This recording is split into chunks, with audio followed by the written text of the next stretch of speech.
অন্যান্য যারা আছে তাদের মাঠে ঘাটে পাত্তাও পাওয়া যায় না, তারা আক্রান্ত হয়, রক্তাক্ত হয়, তাদের নমিনেশন সূচনাতার কারণে বাতিল হয়, কখনো কোর্টের মাধ্যমে, কখনো ইলেকশন কমিশনের মাধ্যমে। এই খেলা বাজে খেলা এবং একদম নোংরামি বাংলাদেশের মানুষ প্রত্যক্ষ করেছে। সবার কাছ থেকেই এই এই জিনিসটা এসছে, যে যখন যেভাবে পাওয়ারে ছিল, অর্থাৎ অ্যাবিউজ অফ পাওয়ার এত মাত্রায় ছিল যে মানুষ শঙ্কিত। তো জামাতের অবস্থান থেকে আমি মনে করি জামাত রাইটে আছে। জামাত এটা এটা যে কথাটা তুলেছে, সেই কথাটা রাজনীতি করতে গেলে, কর্মীদেরকে বুস্ট আপ করতে গেলে, তার দলকে চাঙ্গা করতে গেলে এরকম একটা বিষয় সামনে আনাটাই যৌক্তিক। এবং সে আনার কারণেই ডক্টর ইউনূস তাদেরকে আশ্বস্ত করেছে যে না, আমরা লেভেল প্লেইং ফিল্ড থাকবে, আমরা সবার সাথে সমান আচরণ করব। আর জি। বিএনপির তো ভয়ের কিছু নেই, বিএনপি আম, সারা বাংলাদেশে কিন্তু এমন এক পর্যায়ে আছে যে এরা বড় দল এবং বড় কর্মী বাহিনী, তারা ডিফেক্টো সরকারও। আমি গত একটা শোতে বলেছি যে সচিবালয়ে যান, আপনি তিন ধরনের লোক দেখতে পাবেন: বিএনপি, জামাত, এনসিপি, এবং যা কিছু করে তারাই করে। তারেক জিয়া সাহেবের সাথে ডক্টর ইউনূসের বৈঠকের পরে যে প্রেস ব্রিফিং হয়েছে, সেখানে পুরো জাতি আশ্বস্ত হয়েছে যে ইলেকশন নিয়ে যে টানা হেঁচড়া, যে ব্লেম গেম বড় দল থেকে হয়েছে, যে ডক্টর ইউনূসকে অনেকটা কাঠগড়ায় দাঁড় করিয়েছেন এবং ওনারা বলেছেন ডক্টর ইউনূস ইলেকশন দেওয়া নিয়ে গড়িমসি করছেন বা রিলাক্টেন্ট। তারেক জিয়া সাহেবের লন্ডনে বৈঠকের পরে এই ধোঁয়াশা কেটে গেছে। এবং বিএনপিও এখন আমি মনে করি ইলেকশন নিয়ে অনেক মার্জিত আচরণই করছে। এবং ওনাদের কেন্দ্রীয় নেতারা আগে যেভাবে কথা বলতেন, যে জেস্চারে যে কথা বলতেন, ধমকের সুরে কথা বলতেন, আন্দোলনের কথা বলতেন, সংগ্রামের কথা বলতেন, এগুলোর থেকে ওনারা দূরে সরে এসছেন। এটা রাজনীতির জন্য অনেক ভালো, অনেক মঙ্গল। ডক্টর ইউনূস সাহেবের এবং তারকিয়া সাহেবের আলোচনার পরে ডক্টর ইউনূস সাহেবের পক্ষ থেকে বলা হয়েছে যে সংস্কার এবং বিচারের অগ্রগতির উপর ডিপেন্ড করবে। অর্থাৎ ফেব্রুয়ারিতে ইলেকশন হবে সাবজেক্ট টু বিচার এবং সংস্কার। এই সংস্কারগুলো খুব জরুরি। তো সেটিও একটি ভাবনার বিষয়, যার কারণে আপনি পার্টিকুলার ডেট দেওয়া যাচ্ছে না। যদিও এপ্রিল মাসের ফেব্রুয়ারির ফার্স্ট উইকের কথা আগে বলেছিল, এবং সেটি একটি স্পেসিফিক ডেটের মতোই ছিল। তো সুতরাং এখানে যেহেতু একটা কন্ডিশনাল ডেট হয়েছে, যে সাবজেক্ট টু ছিল, সেই ক্ষেত্রে এখন ফিক্সড ডেট এখন তো দেওয়া যাবে না, বা আমি জানি না, দেওয়ার মতো পরিস্থিতিও নেই। আর হুম। ইলেকশন হবে, ইলেকশন তো অবভিয়াস, আমরাও মুখিয়ে আছি, সারা বাংলাদেশের মানুষ মুখিয়ে আছে ভোট দেওয়ার জন্য। কিন্তু আমাদের সাধারণ নাগরিক হিসেবে আমাদের শঙ্কার জায়গা, যে যে ইলেকশনের কথা আমরা বলি, যে ইলেকশনের কথা আসলে মাথায় আসে যে একচেটিয়া একটি দল, যারা শক্তিশালী, তাদের নিয়ন্ত্রণে ভোট কেন্দ্র থাকে, তাদের নিয়ন্ত্রণে প্রশাসন থাকে। অন্যান্য যারা আছে তাদের মাঠে ঘাটে পাত্তাও পাওয়া যায় না, তারা আক্রান্ত হয়, রক্তাক্ত হয়, তাদের নমিনেশন সূচনাতার কারণে বাতিল হয়, কখনো কোর্টের মাধ্যমে, কখনো ইলেকশন কমিশনের মাধ্যমে। এই খেলা বাজে খেলা এবং একদম নোংরামি বাংলাদেশের মানুষ প্রত্যক্ষ করেছে। সবার কাছ থেকেই এই এই জিনিসটা এসছে, যে যখন যেভাবে পাওয়ারে ছিল, অর্থাৎ অ্যাবিউজ অফ পাওয়ার এত মাত্রায় ছিল যে মানুষ শঙ্কিত। সাধারণ প্রার্থী যারা হতে চাইতেন তারাও প্রার্থী হতেন না পরবর্তী পর্যায়ে। কিন্তু আমি আপনাকে এই বৈঠক নিয়ে একটু যদি শুনতে চাই, যেহেতু নির্বাচন নিয়ে আমরা অনেক দীর্ঘ আলোচনা আগেও করেছি, করব। আহ, এই যে এই বৈঠক নিয়ে যে জামাতের একটা অভিমান তৈরি হয়েছে, সে অভিমানকে আপনি কিভাবে দেখছেন? না, সবই কথা। রাজনীতির মাঠে জামাত আর বিএনপি তো এখন আছে, আওয়ামী লীগ যাওয়ার পরে তো এখন একটা বড় ভ্যাকুয়াম তৈরি হয়েছে। সুতরাং এই ক্ষেত্রে বিএনপি, জামাত, এনসিপি বা অপর যে দলগুলো আছে, তারা তো রাজনীতির মাঠে স্টেক হোল্ডার আমরা বলি। হুম। এই ক্ষেত্রে জামাত তো মনে করে যে তারা সবচেয়ে বড় প্রতিদ্বন্দ্বী, এবং তারা নিজেকে বিরোধী দল বা ক্ষমতায় যাওয়া ভাবনা শুরু করেছে, ভাবতেই পারে।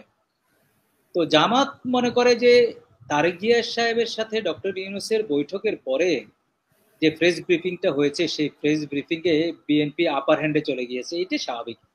এবং এই বৈঠকের পরপরই গ্রামগঞ্জ, ইভেন প্রশাসন যেখানে যে অবস্থায় যে আছে, সে মনে করতেছে যে যে বিএনপি কে সরকার রিকগনিশন দিয়েছে যে নাম্বার ওয়ান দল হিসাবে, সুতরাং মাঠ পর্যায়ে যে স্টেক আছে, প্রশাসনে আছে, তারাও যদি মনে করা শুরু করে যে বিএনপি নেক্সটে পাওয়ারে যাচ্ছে বা বিএনপির সাথে সৌহার্দ্যপূর্ণ অন্যান্য দলের চেয়ে বেশি, তাহলে তারা একটা ফেভার পেতে পারে, এরকম সংখ্যা তো থাকতেই পারে। আর জামাত মনে করে যে যে বিএনপি কি যে ট্রিটমেন্টটা দিবে জামাতও সেই ট্রিটমেন্ট পাবে, এটা প্রত্যাশা করা অস্বাভাবিক কিছু না। আমি যদি জামাতের হইতাম, জামাতের আমির হইতাম, আমি মনে হয় আমি সেম কাজটাই করতাম, আমি সেম ভাবেই বলতাম যে না, আপনি একজনকে বড় করে দেখবেন, একজনকে ছোট করে দেখবেন, তা তো হবে না, তা হওয়া উচিত না। তো জামাতের অবস্থান থেকে আমি মনে করি জামাত রাইটে আছে। জামাত এটা এটা যে কথাটা তুলেছে, সেই কথাটা রাজনীতি করতে গেলে, কর্মীদেরকে বুস্ট আপ করতে গেলে, তার দলকে চাঙ্গা করতে গেলে এরকম একটা বিষয় সামনে আনাটাই যৌক্তিক। এবং সে আনার কারণেই ডক্টর ইউনূস তাদেরকে আশ্বস্ত করেছে যে না, আমরা লেভেল প্লেইং ফিল্ড থাকবে, আমরা সবার সাথে সমান আচরণ করব। তো রাজনীতির মাঠে এখন যতই দিন যাবে ততই কিন্তু এগুলা টানা হেঁচড়া হবে, এবং কথা হবে, পাল্টা কথা হবে, দাবি হবে, পাল্টা দাবি হবে। এবং জামাত যে নতুন করে বললো স্থানীয় সরকার নির্বাচন, স্থানীয় সরকার নির্বাচনের ব্যাপারে কিন্তু আমি যতগুলো শো করেছি, এই সংক্রান্তে কোনো প্রশ্ন আসলেই বা কোনো আলোচনা আসলেই আমি বলি যে জাতীয় সংসদ নির্বাচনের আগে আমি টেস্ট প্রিটেস্টের কথা বারবার বলে আসছি। অর্থাৎ আমাদের বাজে বন্দোবস্তে ভোট ছিল, ভোট কেন্দ্র, ভোট মানে মানুষের ভিতর আতঙ্ক, রক্ত, হানাহানি, একপাক্ষিক ভোট, সেই 53 ইয়ার্স ধরে হয়ে আসছে। এটা যে একজনের এক দলের তা না, 16 বছরে এটা আরো ব্যাপক আকার ধারণ করেছে। এই তো ব্যারোমিটারে আপনি কেউ 100 নম্বর পাবে খারাপ বন্দোবস্তে, কেউ 90 পাবে, কেউ 80 পাবে, এর বাইরে তো কিছু না। তো সুতরাং আমি বারবার বলে আসছি যে মানুষ তো ভোট দেওয়া ভুলেও গেছে। তো সুতরাং এই মানুষকে ভোটমুখী করার জন্য এবং প্রশাসনকে টেস্ট করার জন্য যারা যারা স্টেক হোল্ডার, ইভেন এই ইলেকশন কমিশনও তো এই যে ইশরাকের বিষয় নিয়ে যে লেজে গোবরে করেছে, তাদের প্রতি তো আস্থাহীনতা তৈরি হয়েছে, আস্থা যাচ্ছে না।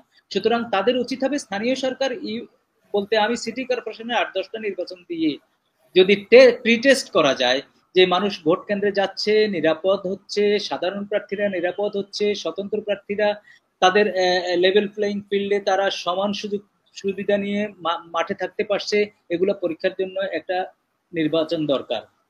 এবং আমি মনে করি স্থানীয় সরকারের পরে আরেকটা নির্বাচন দিয়ে টেস্ট পরীক্ষাও দেওয়া উচিত, টেস্টে উত্তীর্ণ হওয়া উচিত। আমি উদাহরণ দিই, মেট্রিক পরীক্ষার আগে আপনিও প্রি টেস্ট দিয়েছেন, আমরাও টেস্ট দিয়েছি।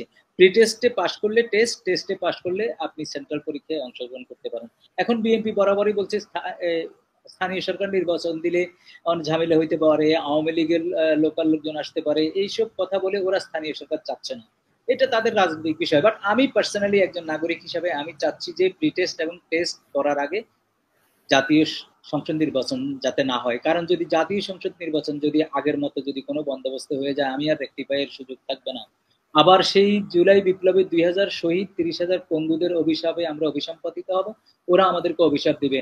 এবং আমরা এই 100-200 বছরে যে গ্লোরিয়াস একটা বিপ্লব ঘটানো হয়েছে, সেটি আবার অন্ধকারে চলে যাবে, তিমিরে চলে যাবে, কালিমা লিপ্ত হবে। সুতরাং আমি মনে করি যে এই জামাতের এবং এনসিপি এবং অন্যান্য অপরাপর আমার মতো করে যারা ভাবে, তারা যদি স্থানীয় সরকারের কথা ভাবে, আমি মনে করি যে জনগণের একটা অংশ এর পক্ষে থাকবে বলে আমি মনে করি। আর বিএনপির তো ভয়ের কিছু নেই, বিএনপি সারা বাংলাদেশে কিন্তু এমন এক পর্যায়ে আছে যে এরা বড় দল এবং বড় কর্মী বাহিনী, তারা ডিফেক্টো সরকারও। আমি গত একটা শোতে বলেছি যে সচিবালয়ে যান, আপনি 3 ধরনের লোক দেখতে পাবেন, বিএনপি, জামাত, এনসিপি। এবং যা কিছু করে তারাই করে, তদবির করেন বলেন, বদলি বাণিজ্য বলেন, ওসি নিয়োগ বলেন, এসপি ডিসি কি, এগুলা তাদের ভিতরে। ক্ষমতা না থেকেও ক্ষমতায় আছে। আমি একটা কথা বলি, ডিফেক্টিভ গভর্নমেন্ট কেন বলি, আমি বলি যে ধরেন স্কুল কমিটি, আপনি দেখবেন, জিজ্ঞেস করবেন যে ওখানে বিএনপির, মাদ্রাসায় জামাত, অমুকখানে এনসিপি, এনসিপি প্রবেশ করতে পারেনি। তো সুতরাং ডিফেক্টিভ গভর্নমেন্ট তারাই আছে। আমি মনে করি তাদের ফোকাস দেওয়া উচিত ডিফেক্টিভ গভর্নমেন্ট থাকা অবস্থায় তারা কতগুলো ভালো কাজ করছে। আমি 1 মিনিটে শেষ করি। কৃষকের কাছে ভালো সরকার মানিয়ে হলো সে সার বীজ ঠিক মতো পাচ্ছে কিনা, তার পণ্যের দাম পাচ্ছে কিনা। আমার কাছে ভালো সরকার মানেই আইন আদালত ঠিক মতো চলছে কিনা, আইন আদালতের উপর খবরদারি হচ্ছে কিনা। বাজারে যে লোক বাজার করতে যায় তার কাছে ভালো সরকার মানেই সহনীয় বাজার কিনা। বাসে ট্রামে যে চড়তে চায় তার কাছে সরকার মানেই সে ভাড়াটা কম পাচ্ছে কিনা, এবং চাঁদাবাজবিহীন এবং সন্ত্রাসবিহীন সে নির্বিঘ্নে যাতায়াত করতে পারছে কিনা। কন্ট্রাক্টরের কাছে সরকার মানেই সে এই ভালো ব্যবসা করতে পারছে কিনা, লাভ করতে পারছে কিনা। আর ওই যে আপনার ওই যে যারা সিন্ডিকেট, তাদের কাছে তো লুটপাটের বিষয়। অর্থাৎ এগুলা যখন সহনীয় পর্যায়ে যাবে, বিভিন্ন শ্রেণীর মানুষ সরকারকে বিভিন্নভাবে সংজ্ঞায়িত করবে এবং তাদের উপকার হচ্ছে কিনা সেটির উপর ডিপেন্ড করবে এই সরকার ভালো কাজ করতেছে কিনা। সুতরাং আমি তাই বলতেছি, ডিফেক্ট সরকার হিসাবে সবাই যদি ঐক্যবদ্ধভাবে দুর্নীতির বিরুদ্ধে একযোগে একভাবে এবং লিস্ট করে যদি দুর্নীতিটাকে দমনের চেষ্টা করে, তাহলে মানুষ আশ্বস্ত হবে। মানুষ শুধু ভোট ভোট ভোট মানুষ শঙ্কিত হয় যদি অন্যান্য বিচার বলেন, সংস্কার বলেন, দুর্নীতি কমানো বলেন নিয়ে যদি কেউ কথা না বলে, তাহলে মানুষ মনে করে যে আগের বন্দোবস্তে আমরা থেকে যাব, আগের বন্দোবস্তেই আছি, ভোট নামক একটা তামাশা হবে, এরকম একটা মানুষের সংখ্যা থাকতে পারে। আমারও এই সংখ্যা আছে। সুতরাং আমি মনে করি সব রাজনৈতিক দল মিলে সংস্কার এবং বিচার এবং দুর্নীতির বিরুদ্ধে কাজ করে এই 7-8 মাসে একটা কাঙ্ক্ষিত রেজাল্ট সাধারণ মানুষকে দেবে এবং সাধারণ মানুষ আশ্বস্ত হবে।